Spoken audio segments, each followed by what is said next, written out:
Good morning. Happy Thursday, PASW staff, clients, and friends joining us. Just one more day till Friday, and then made it through another great week. We looked at Offenbach yesterday, and I apologize for the way he looks. Not the most fortunate appearance, but it's not about appearance in this. It's about the work and the artist's work. So that was so much fun with the can. Hope you enjoyed that. Okay, so last week we looked at the Hollywood Tower, right? So today we're going to look at another tower. Lest you think this is just a tower class, and it's not Tower Records, which probably is an old reference now. It's going to be another tower. We're going to look at the tallest building in Los Angeles.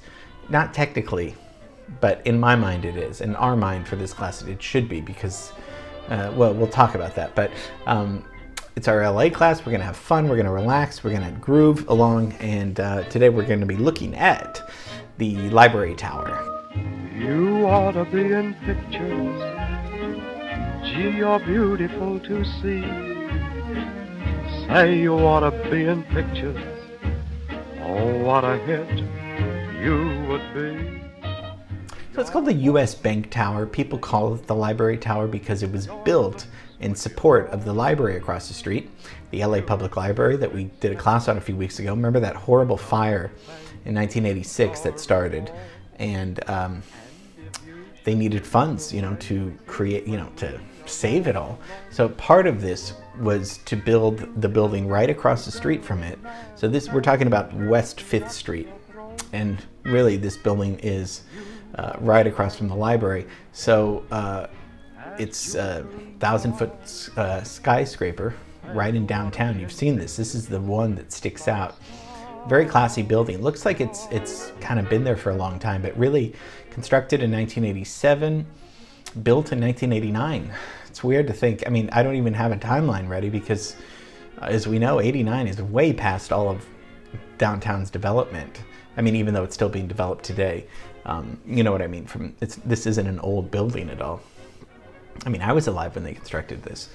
And one thing I was thinking about, because when you're thinking about early downtown being settled, the Tongva people, the Union Station, all of the development, the Arroyo Seco, all of that stuff, you think about, well, if the beach was 12 miles away, why wasn't downtown LA founded near the beach? And some historians have cited it's a water issue because there's salt water at the beach, because many cities are, you would think villages and all of those things would begin at the beach, but it's not, because the LA River and the Arroyo Seco, that was fresh water. So that's why downtown's built close to the LA River as opposed to the ocean. So I thought I'd share that, just because when I read it, I was like, yeah, you would think you'd start a city near the ocean, but we didn't. So this is part of the downtown skyscrapers, right? So Library Tower, because it was part of a $1 billion project that the LA Central Library needed to redevelop.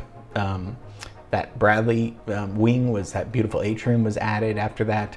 And so we also they lifted the air rights to it, because, there's all these rights that you can't build a certain amount, height restrictions that we talked about. That's why City Hall was the tallest building, and we'll get into that a little bit. But they were like, okay, fine, you can build.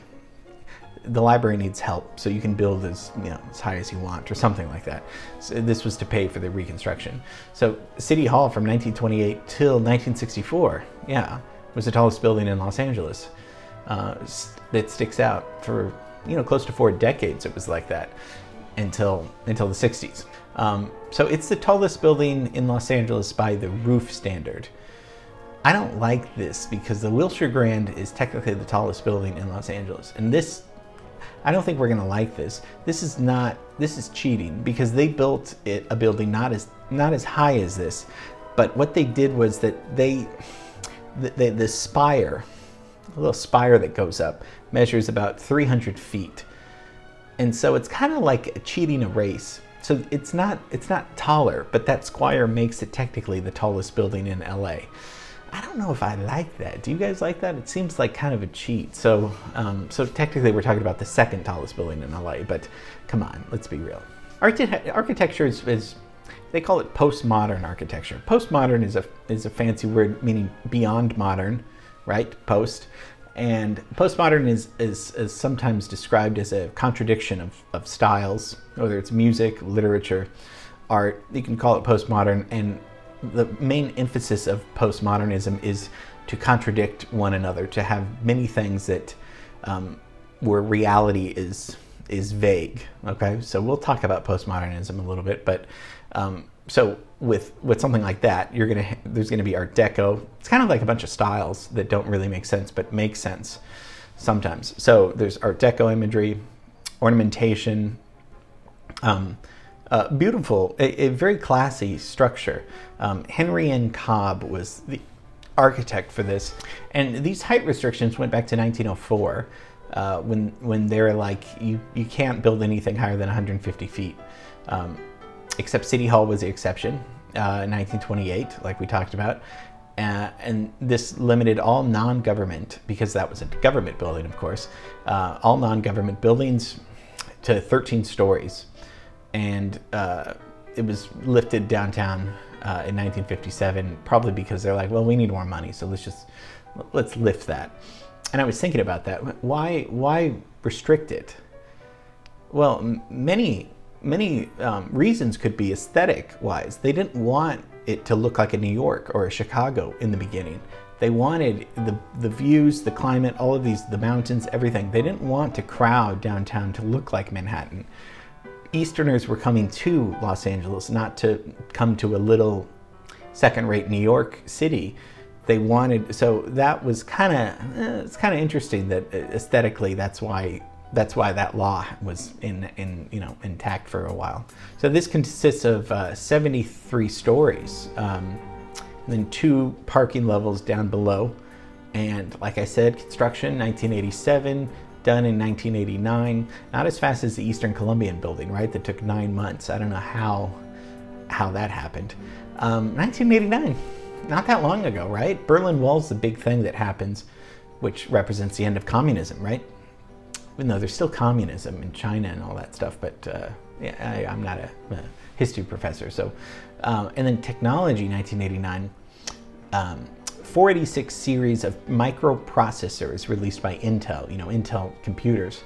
This is the next generation for PCs because this has the Office suite. This is the first word processor, presentation software, all that Microsoft Word, PowerPoint, all those things start coming in this year. Of course, this is because huge, everyone uses Word, Excel. So 89 is when this package is released by Microsoft, the Office suite that we still use so much today. Some morbid history. I guess the 9/11 Commission said in 2004 that the original plan for the 9/11 attacks, on the World Trade Center, called for the hijacking of 10 planes, and one of which was to crash into this building. So thank God that didn't happen. We always think, what were all the other possibilities that they had plans in mind? And thank God they didn't attack this, but this was on Al Qaeda's list. Inside, it's all pure office buildings. No hotels, or there was an observation deck. There was this little slide, that happened in 2016, where kind of like this little multi-level observatory opened, where you could get like a panoramic view. I really wanted to do it, but they took that away. The tower's 69th and 70th floor were renovated for that observation deck, but they did away with it. So it's cool because the peak of the tower is a helipad. It's not a bad word. It's just that a helicopter can land on it. Never seen a helicopter land on it, but that would be very cool to see. So it's got that solid strength that a helicopter can do, which you can't do on the Wilshire Grand because you can't land on a spire, of course. This is supposed to withstand a earthquake 8.3, so that's pretty good because we don't want it to fall down and stuff. Of course, it's been used, on Independence Day, and a lot of other video games and movies, because it's just such a classy building. I love this building, don't you? I mean, it's really handsome, slim, standing tall and pretty right in the middle of this town. You love, I love, Lloyd loves. Okay, stop. I just keep doing that. But I really love LA, and it's a pleasure sharing some of these things with you. So hope you enjoyed the library tower. It's there. I'd say field trip, but I don't think they'd let us up there. So it's all just office buildings, but that's okay. Okay, tomorrow, film scoring results for Gone with the Wind, right? Can't wait to show you that. Love you, and see you tomorrow.